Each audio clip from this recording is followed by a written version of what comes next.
ಬೆಂಗಳೂರು ದಕ್ಷಿಣ ಜಿಲ್ಲೆಯ ಚನ್ನಪಟ್ಟಣ ತಾಲೂಕು ಹೊಂಗನೂರು ಗ್ರಾಮದಲ್ಲಿ ಶ್ರೀಮತಿ ಚೆನ್ನಮ್ಮ ಮಂಚೇಗೌಡ ಕರ್ನಾಟಕ ಪಬ್ಲಿಕ್ ಶಾಲೆಯು ಕಣ್ವ ಫೌಂಡೇಶನ್ ಮತ್ತು ಕರ್ನಾಟಕ ಸರ್ಕಾರದ ವತಿಯಿಂದ ನೂತನ ಕಟ್ಟಡದ ಉದ್ಘಾಟನಾ ಸಮಾರಂಭ ನಡೆಯಿತು.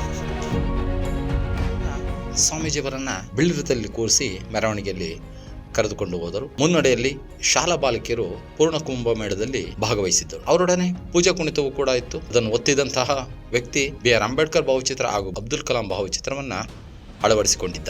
ತದನಂತರದಲ್ಲಿ ಅದೇ ಶಾಲಾ ಬಾಲಕಿಯರು ವೀರಗಾಸೆಯ ನೃತ್ಯವನ್ನು ಕೂಡ ಮಾಡುತ್ತಾ ಮುನ್ನಡೆಯುತ್ತಿದ್ದರು. ಮೆರವಣಿಗೆ ಸಭಾ ಕಾರ್ಯಕ್ರಮದ ಮುಖ್ಯ ದ್ವಾರದ ಬಳಿ ಬಂದಾಗ ಅವರ ಜೊತೆಗೆ ಉಪಮುಖ್ಯಮಂತ್ರಿಗಳಾದ ಶ್ರೀ DK ಶಿವಕುಮಾರ್ ಅವರು ಸೇರ್ಪಡೆಗೊಂಡರು. ವೇದಿಕೆಯ ಸಮಾರಂಭಕ್ಕೂ ಮುನ್ನ ಪ್ರಾಥಮಿಕ ಶಾಲಾ ಕಟ್ಟಡದ ಉದ್ಘಾಟನಾ ಸಮಾರಂಭವನ್ನು ಕರ್ನಾಟಕ ವಿಧಾನ ಪರಿಷತ್ನ ಸಭಾಪತಿಗಳಾದ ಶ್ರೀ ಬಸವರಾಜ ಹೊರಟ್ಟಿ ಅವರು ನೆರವೇರಿಸಿದರು. ಅವರ ಜೊತೆಯಲ್ಲಿ ಶ್ರೀ ಡಾಕ್ಟರ್ ನಿರ್ಮಲಾನಂದನಾಥ ಮಹಾಸ್ವಾಮೀಜಿಯವರು ಪಾಲ್ಗೊಂಡಿದ್ದರು.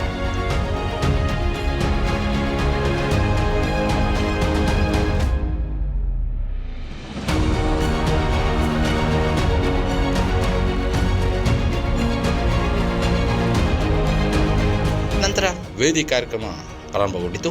ಶಾಲಾ ಬಾಲಕಿಯರ ನಾಡಗೀತೆಯೊಂದಿಗೆ ಪ್ರಾರಂಭವಾಯಿತು. ಆ ನಂತರ ಸ್ವಾಗತ ಮತ್ತು ಪ್ರಾಸ್ತಾವಿಕ ನುಡಿಯನ್ನ ಕಣ್ವ ಫೌಂಡೇಶನ್ನ ಡಾಕ್ಟರ್ HM ವೆಂಕಟಪ್ಪನವರು ಮಾತನಾಡುತ್ತಾ, ನಾನು ಇದೇ ಶಾಲೆಯಲ್ಲಿ ಓದಿ ಪಾಸ್ ಮಾಡಿ ವಿದ್ಯಾವಂತನಾಗಿದ್ದೇನೆ. ಈ ಶಾಲೆಯನ್ನು ನಾನು ಉನ್ನತ ಮಟ್ಟಕ್ಕೆ ಕೊಂಡೊಯ್ಯಬೇಕಾದರೆ ನಾನು ಇದನ್ನು ಉನ್ನತೀಕರಣಗೊಳಿಸಬೇಕೆನ್ನುವ ನಿಟ್ಟಿನಲ್ಲಿ ಈ ಶಾಲೆಯನ್ನು ಉಳಿಸಿ ಬೆಳೆಸಬೇಕೆಂದು ನನ್ನ ಕನಸು ಈಡೇರಿದೆ ಎಂದು ಹೇಳಿದರು.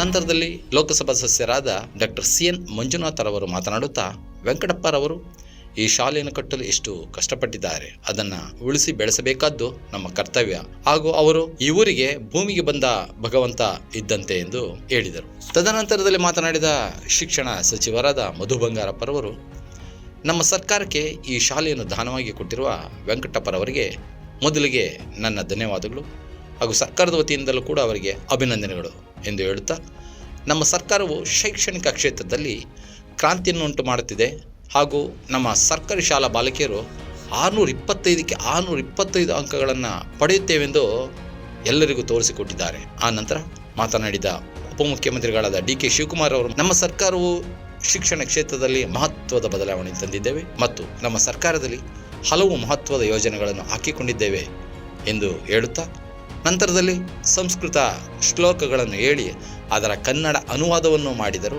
ನಂತರ ದಿವ್ಯ ಸಾನ್ನಿಧ್ಯ ವಹಿಸಿ ಮಾತನಾಡಿದ ನಿರ್ಮಲಾನಂದನಾಥ ಮಹಾಸ್ವಾಮೀಜಿಯವರು, ಮಕ್ಕಳು ಮೊಬೈಲನ್ನು ನೋಡದೆ ಓದಿನ ಕಡೆ ಗಮನ ಹರಿಸಬೇಕೆಂದರು ಹಾಗೂ ಎಲ್ಲ ಮಕ್ಕಳುಗಳು ಗುರು ಹಿರಿಯರಿಗೆ ಗೌರವ ಕೊಡುವುದನ್ನು ಕಲಿಯಬೇಕು ಮತ್ತು ಶಿಕ್ಷಕರು ಹೇಳಿಕೊಟ್ಟ ಪಾಠಗಳನ್ನು ಅಂದಂದಿನ ದಿನವೇ ಓದಿ ಗ್ರಹಿಸಬೇಕು ಎಂದು ಹೇಳಿದರು. ತದನಂತರದಲ್ಲಿ ಸಂಸ್ಕಾರವಂತರಾಗಿ ನೀವೆಲ್ಲರೂ ಬಾಳಬೇಕು ಎಂದು ಹೇಳಿದರು. ನಂತರ ಕೊನೆಯದಾಗಿ ಶಾಸಕ CP ಯೋಗೇಶ್ವರ್ ಅವರು, ವೆಂಕಟಪ್ಪನವರು ಶಾಲೆಯನ್ನು ಕಟ್ಟಿಕೊಟ್ಟಿದ್ದಾರೆ, ಅದನ್ನು ನಾವುಗಳೆಲ್ಲರೂ ಆ ಶಾಲೆಯನ್ನು ಅಭಿವೃದ್ಧಿ ಪಥದಲ್ಲಿ ಮುನ್ನಡೆಸಿಕೊಂಡು ಹೋಗಬೇಕಾದರೆ ನೀವುಗಳು ಅಂದರೆ ಮಕ್ಕಳೆಲ್ಲರೂ ಚೆನ್ನಾಗಿ ಓದಿ ಹೆಸರು ಮಾಡಬೇಕು ಎಂದು ಹೇಳಿದರು. ಕೊನೆಯದಾಗಿ ಬಂದಂತಹ ಎಲ್ಲ ಸಾರ್ವಜನಿಕರು ಊಟದ ವ್ಯವಸ್ಥೆಯನ್ನು ಮಾಡಲಾಗಿತ್ತು.